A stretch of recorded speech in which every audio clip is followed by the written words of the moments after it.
Kaisar Iblis Darah melanjutkan, itu adalah kekuatan gelap kuno di Laut Semesta Selatan. Ia bersaing dengan kerajaan Yong dan kekuatan lainnya. Hanya setelah bergabung dengan masyarakat naga hitam kita dapat mengendalikan sebagian bidang bintang di sini tanpa diserang oleh kerajaan Yong dan lainnya.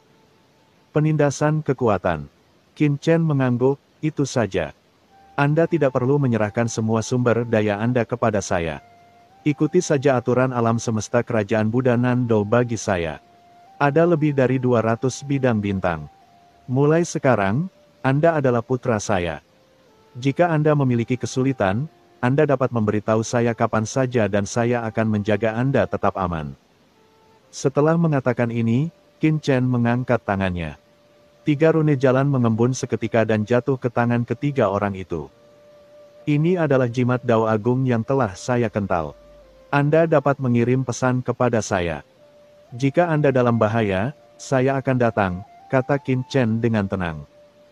Terima kasih, Tuan. Ketiga penguasa kota Jinhu mengambil alih jimat Dao Agung dan tidak bisa menahan kegembiraan dan buru-buru memberi hormat dengan hormat. Oke, pertama-tama bantu saya mensubscribe channel Dongeng Donghua, dan mengintegrasikan banyak bidang bintang di sini. Nanti, saya juga akan meminta beberapa orang untuk bekerja sama dengan manajemen Anda.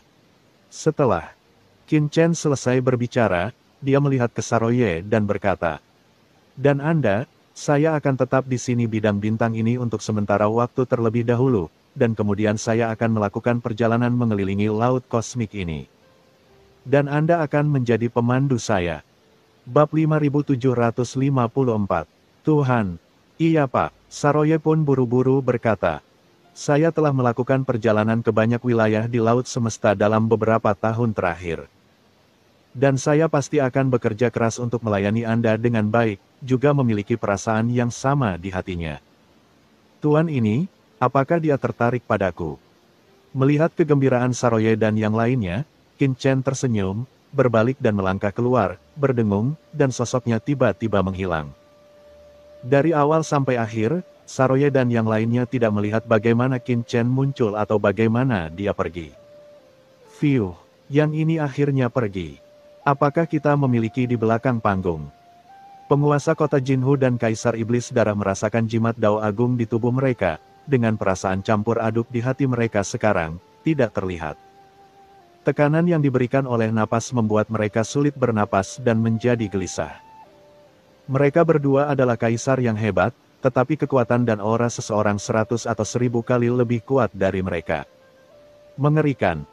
Terlepas dari status mereka di kerajaan Yong atau masyarakat naga hitam, mereka belum pernah melihat orang dengan aura tak kasat mata yang lebih menakutkan daripada Qin Chen. Saroye bahkan lebih bersemangat saat ini. Berdasarkan tindakan ayahku sebelumnya dan apa yang dia katakan ketika dia pergi, yang satu ini pasti memiliki latar belakang yang bagus. Saroye sangat bersemangat, tapi itu juga benar, alam semesta awal itu tidak dapat dikembangkan oleh kekuatan biasa. Yang ini, itu harus datang, dari kekuatan yang menakutkan, dan bahkan mungkin lebih tinggi dari klan Komodo kita. Klan Komodo adalah salah satu kekuatan tertinggi di alam semesta. Namun Saroye tahu di dalam hatinya bahwa ada beberapa kekuatan kuno yang tersembunyi di atas klan Komodo, dan bahkan klan Komodo miliknya pun tidak berani memprovokasi kekuatan tersebut. Kekuatan-kekuatan ini tersembunyi dalam sejarah panjang laut kosmik, dan praktisi biasa bahkan tidak dapat memata-matai mereka. Metode menilai suksesi marga Komodo kita adalah dengan melihat siapa yang akan memiliki prestasi lebih besar di masa depan selama pengalaman tersebut. Saroye berkata dalam hati. Meskipun saya telah melatih kultivasi saya melalui pengalaman bertahun-tahun ini, namun kenyataannya tidak kasus untuk penerus lainnya. Itu semua bisa dilakukan. Volumenya tidak ada habisnya. Saroye tahu bahwa akan selalu ada orang yang lebih baik darinya. Jika dia ingin benar-benar menjadi pewaris tunggal klan Komodo, dia harus mendapatkan peluang dan petualangan. Saya punya firasat bahwa perjalanan ke Laut Semesta Selatan ini akan menjadi salah satu peluang terpenting dalam hidup saya, Saroye. Sangat bersemangat. Ketika Anda menemukan peluang, Anda harus berani bertaruh. Jika Anda bertaruh dengan benar, Anda akan naik ke langit dalam satu langkah. Jika Anda salah bertaruh, yang terburuk adalah Anda akan pulang dan berbaring, mencapai level ayahmu dalam hidup ini akan menjadi batasnya. Saudara Saroye, terima kasih banyak sebelumnya. Penguasa kota Ember Emas dan Kaisar Iblis Darah mengungkapkan rasa terima kasih mereka kepada Saroye, mengizinkan Saroye kembali dari pikirannya.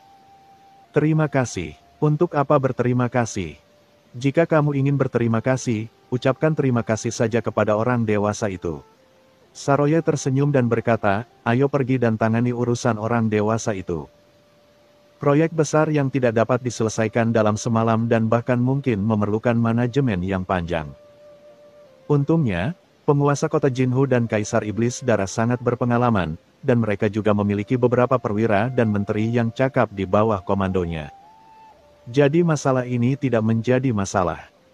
Di kedalaman alam semesta yang luas, di langit berbintang, Meng Tianhui memimpin banyak penjaga penegak hukum klan surgawi segera kembali ke dunia rahasia klan surgawi.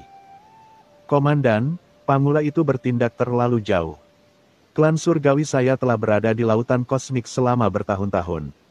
Meskipun klan komodonya kuat, bagaimana dia bisa memperlakukan kita seperti ini? Jika tersiar kabar, di mana reputasi klan surgawi saya? Pergi.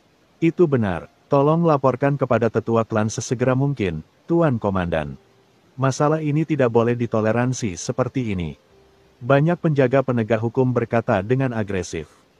Sepanjang perjalanan, mereka menahan amarahnya dan tidak punya tempat untuk melampiaskannya. Para tetua klan memiliki keputusan mereka sendiri tentang bagaimana menangani klan Komodo. Kalian tetap di sini sementara saya pergi ke tetua klan untuk pulih. Wajah Meng Tianhui muram bergegas menuju tetua klan. Istana itu terletak jauh di dalam dunia rahasia. Setelah beberapa saat, Meng Tianhui telah tiba di istana. Tetua klan, Meng Tianhui datang untuk memulihkan hidupnya. Meng Tianhui mendarat di depan istana dan membungkuk dengan hormat. Oh, kamu kembali. Suara gemuruh datang dari dalam istana, membawa momentum yang menakutkan. Apakah kamu terluka? Merasakan kondisi Meng Tianhui, nafas tetua klan tiba-tiba tenggelam. Apa sebenarnya yang terjadi selama perjalanan ini?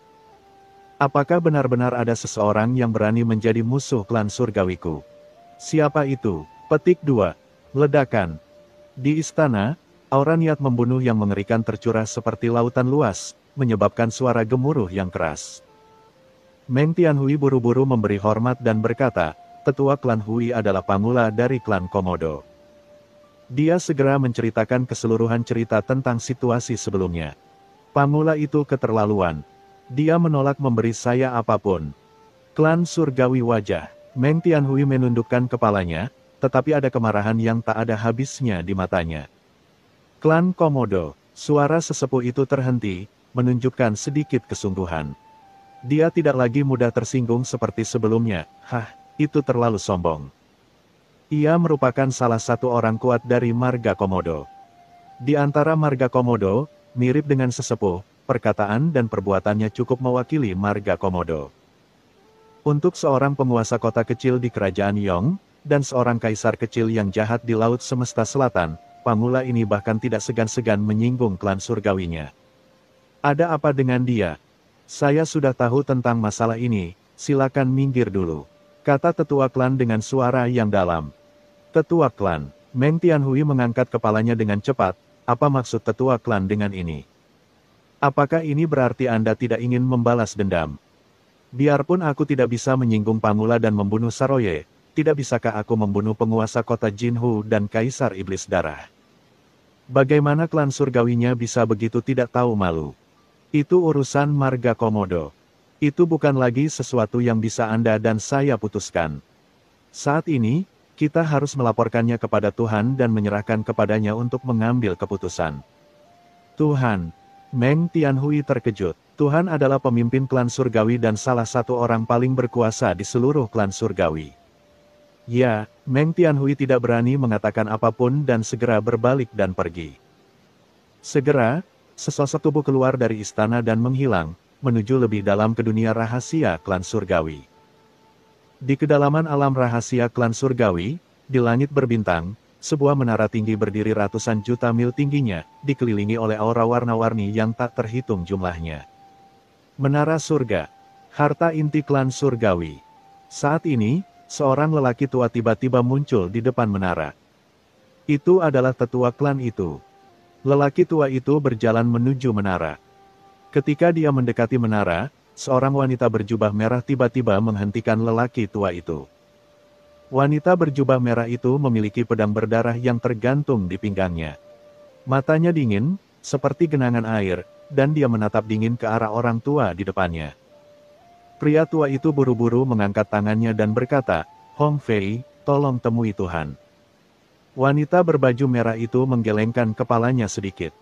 Orang tua itu sedikit mengernyit, tapi tidak mengatakan apapun. Begitu saja, entah berapa lama, wanita berbaju merah itu sepertinya merasakan sesuatu, mengangkat tangannya ke arah lelaki tua itu, dan lelaki tua itu buru-buru memberi hormat. Lalu berjalan menuju menara tinggi. Setelah beberapa saat, lelaki tua itu datang ke menara.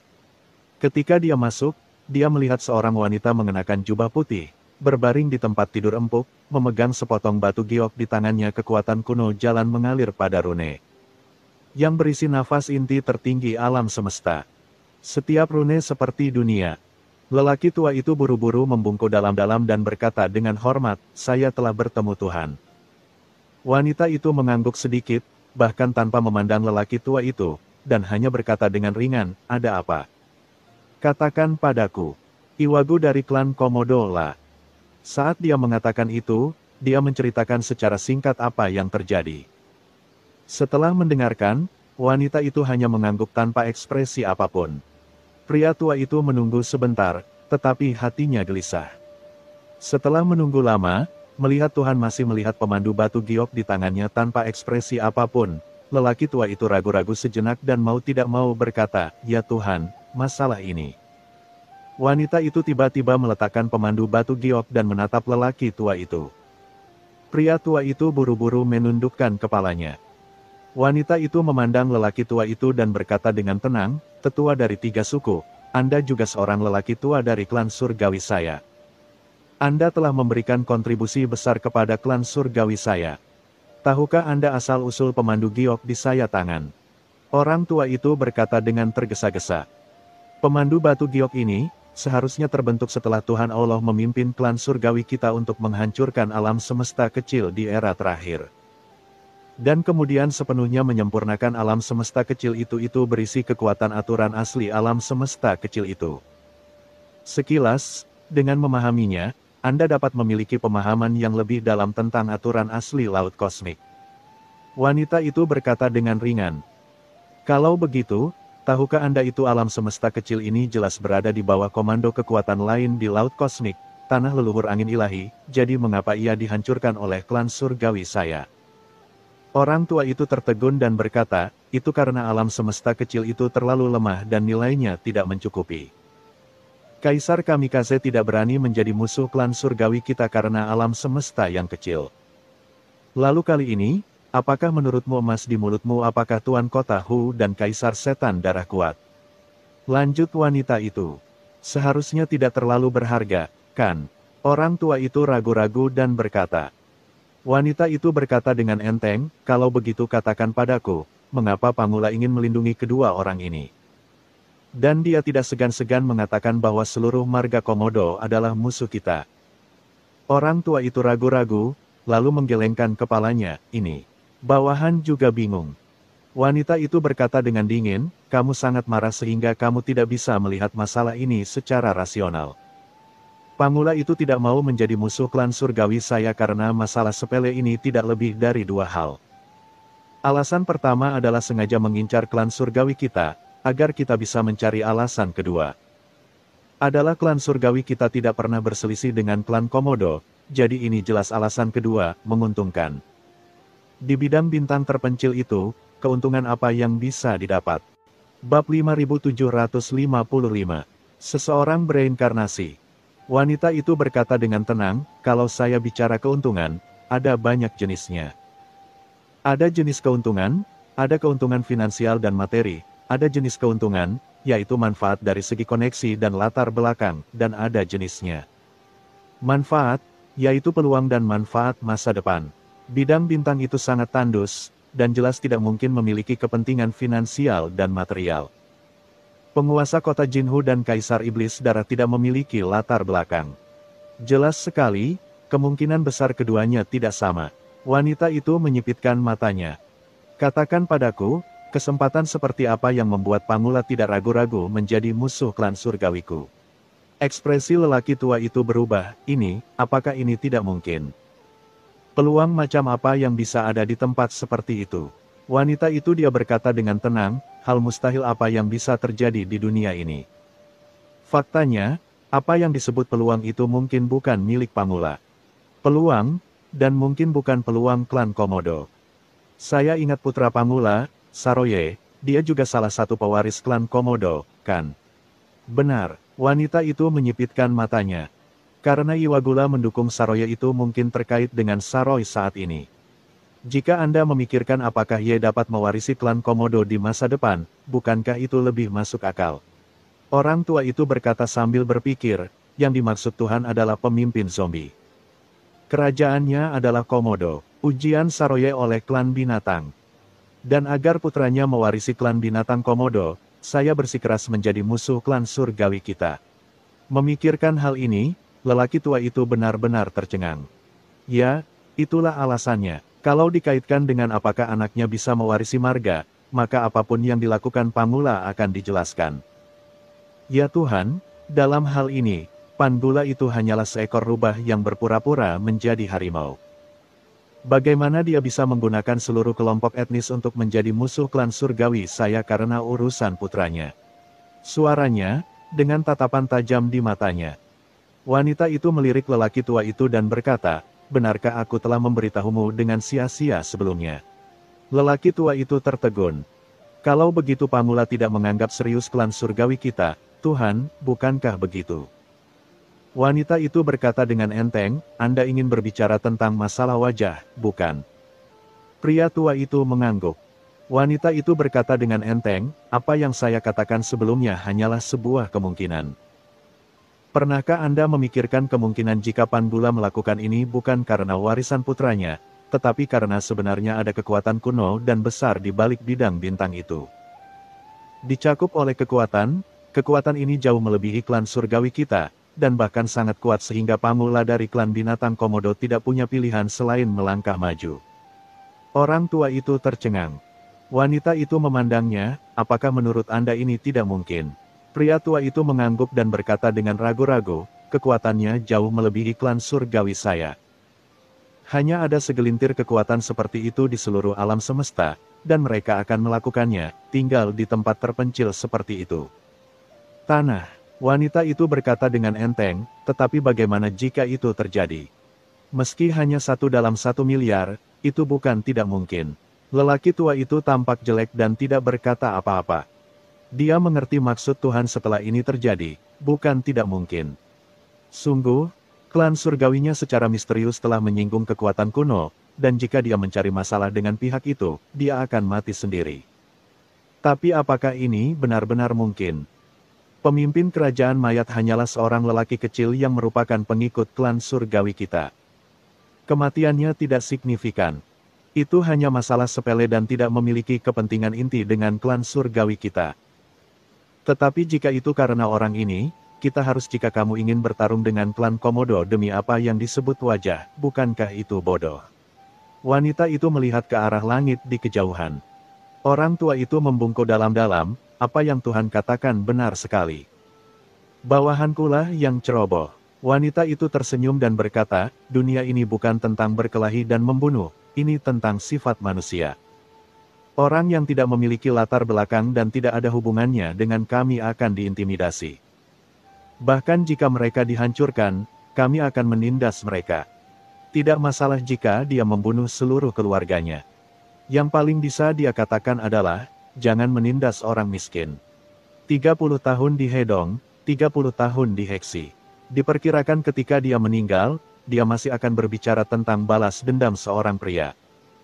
Tetapi bagi orang-orang yang memiliki latar belakang, kita harus mempertimbangkannya makan. Bagaimana kita bisa hidup dan mati karena apa yang ada di atas meja? Lelaki tua itu berkata dengan tergesa-gesa, saya mengerti. Pahami saja, wanita itu memandangnya, tentu saja.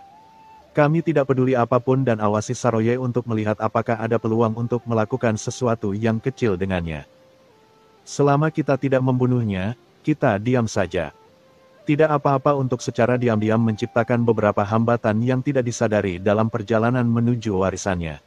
Saya mengerti, lelaki tua itu tiba-tiba menyadari. Dia memang orang yang bijaksana. Alam Buddha Matahari Agung. Pada saat ini, Vajra Arhat bermata 8 juga telah kembali ke gua Biksu Suci Agung. Klan Komodo, Biksu Suci Agung itu menyipitkan matanya sambil berpikir. Tuan, Vajra Arhat bermata 8 memandangnya, pamula itu terlalu lancang. Dia sama sekali tidak menganggapmu serius, Tuan. Oke, tidak perlu berkata apa-apa lagi. Beku Agung yang agung mencibir, Vajra Arhat bermata 8 segera menutup mulutnya. Menurut apa yang kamu katakan, pemimpin kerajaan mayat dari klan Tian juga dimusnahkan oleh Saroye. Tidak apa-apa, selama klan Komodo tidak secara khusus menargetkan gurunya, lega. Yang paling dia khawatirkan adalah hubungannya dengan si Nantian akan terungkap. Tuan, bisakah kita membiarkan masalah ini berlalu begitu saja? Vajra Arhat bermata 8 berkata dengan depresi. Biksu Agung itu mencibir, lupakan. Bagaimana kita bisa melupakannya? Dia menyipitkan matanya, namun, klan Komodo bukanlah hal yang sepele. Kita tidak boleh gegabah dan menjadi musuh. Awasi Nasaroye, jika ada peluang nanti, bunuh dia secara langsung. Itu tergantung prospek masa depannya. Mari kita lihat apakah Napan Gula bisa menjadi sombong di masa depan. Guru, kata Vajra Arhat bermata 8 dengan gembira. Penguasa kota Jinhu dan Kaisar Iblis Darah. Jangan khawatir dulu, Biksu Suci Agung mencibir, sudah jelas bahwa sesuatu telah terjadi pada mereka. Segera setelah si Nantian meninggal. Setelah periode ini, Anda dapat menemukan kesempatan untuk mencuri orang-orang itu secara diam-diam. Semua kehidupan di bidang bintang dimusnahkan, dan kemudian semua jiwa mereka diekstraksi dan dikorbankan, dan dibawa kembali ke tuannya. Vajra Arhat bermata 8 buru-buru memberi hormat dan berkata, murid mengerti. Siapapun yang berani menyentuhku tidak akan bisa melakukan apapun padanya. Biksu Suci Agung yang baik memiliki tatapan galak di matanya. Baiklah, aku akan mengajarimu Dharma Agung yang baik, sehingga kamu dapat menyembuhkan luka-lukamu di dalam gua. Setelah mengatakan itu, Biksu Agung itu segera meninggalkan gua. Mata Vajra Arhat bermata 8 tajam dan dia mencibir. Jika kamu berani tidak menghormati saya, jika kamu menemukan kesempatan, kamu akan langsung menghancurkan semua makhluk hidup di daerah itu. Kamu tidak tahu apakah harus melakukannya hidup atau mati. Di hadapan Biksu Suci Agung dan Biksu bermata 8 ketika Raja Kong Arhat membahas cara menargetkan bidang bintang itu. Sebuah pagoda kuno terletak di bagian terdalam alam Buddha Dainichi. Seorang biksu kurus dengan cahaya Buddha di sekujur tubuhnya tiba-tiba membuka matanya, dengan ekspresi ngeri di wajahnya.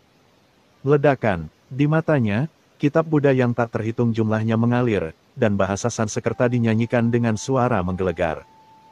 Sudahkah kita menyentuh sebab dan akibat yang besar di alam Buddha Matahari Agung kita? Beku itu mengerutkan kening. Pada saat tertentu sebelumnya, dia merasakan kekuatan takdir yang tak terlihat saat ini. Saya menemui masalah besar. Ada darah di mana-mana dan awan hitam di mana-mana.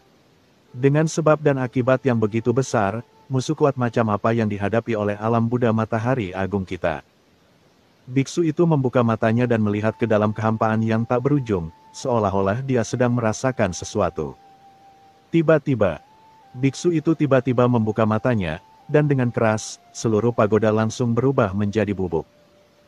Gelombang mengerikan, berpusat di dunia kecil tempat dia berada, langsung ditransmisikan, mengguncang seluruh dunia Buddhis Matahari hebat. Segera setelah itu, biksu itu mengeluarkan erangan tertahan, bekas darah tumpah dari sudut mulutnya, dan wajahnya langsung menjadi pucat seperti kertas emas. Tuan Batas. Terdengar suara ngeri, datang dari luar kehampaan di kejauhan. Tidak apa-apa, mata biksu itu ngeri, dan dia buru-buru menyampaikan pesan, jika Anda menyetujui perintah tersebut, alam Buddha Matahari Agung akan segera ditutup. Semua biksu di alam Buddha Matahari Agung kami tidak diizinkan keluar. Sesuka hati. Siapapun yang melanggar ini akan langsung dihukum dan dipenjarakan di penjara Buddha. Beku itu terkejut, ketakutan.